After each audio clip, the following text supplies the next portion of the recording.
नमस्कार दोस्तों, स्वागत है आप सभी का हमारे चैनल शेयर मार्केट में। मैं हूं आपका दोस्त नवी और यहाँ पर बात करेंगे टीसीआई फाइनेंस के बारे में।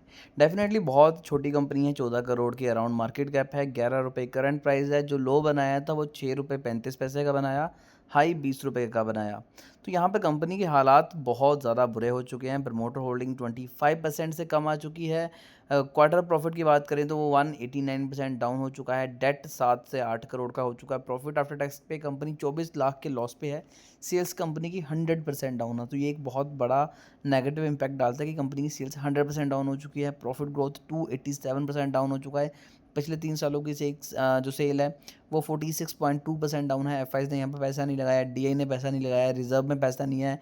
एक जो सिर्फ स्टॉक में अच्छी चीज़ है, सिर्फ एक वो है 3.73 करोड़ का फ्री कैश फ्लो। इसके अलावा कंपनी के हालात बहुत ज़्यादा बुरे हैं। और अगर मैं यहाँ पर देखूँ तो अभी भी स्टॉक में वॉल्यूम जनरेट हो रहा है, धीरे धीरे बाइंग बढ़ रही है। पर वो बाइंग क्यों बढ़ रही है तो वो कहना थोड़ा सा मुश्किल हो जाता है जब हम ऐसे स्टॉक्स की बात करते हैं। अगर मैं पिछले 10 सालों की बात करूँ तो स्टॉक में बिल्कुल गिरावट आ चुकी थी, 2 रुपये तक गया स्टॉक, वापस से 20 रुपये तक गया। तो क्लियरली एक चीज़ समझ में आती है कि स्टॉक को कहीं ना कहीं पंप किया जा रहा है।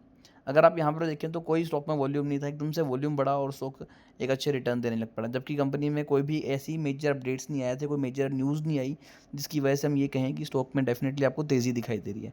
ओवरऑल यहाँ पर भी आप देख सकते हैं कि वॉल्यूम बढ़ रहा है, तो कहीं ना कहीं ये इंडिकेशन होते हैं कि भाई कुछ ना कुछ स्टॉक में गड़बड़ चली हुई है जो कि लॉन्ग रन में आपको तंग कर सकती है। इस स्टॉक में पिछले कुछ सालों में ना ही एफ ना ही डी ने इन्वेस्टमेंट की हुई है। ओवरऑल क्वार्टर की और ईयर ऑन ईयर बेसिस पे भी कंपनी की सेल्स और प्रॉफिट डाउन हुए हैं। तो ये बहुत बड़ी नेगेटिव चीज़ है स्टॉक के लिए। अभी भी आपको लॉस सर्किट दिखाई दे रहा है, तो मैंने आपको लास्ट टाइम भी कहा था, फिर से कहूँगा कि फ्रेश एंट्री तो भूल जाओ।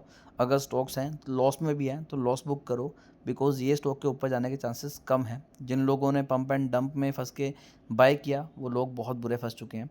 फिर भी इस शेयर को लेकर अगर आपकी कोई भी क्वेरी है तो कमेंट कीजिए, हमारी कोशिश होगी कि आपको एक अच्छी एडवाइस दें।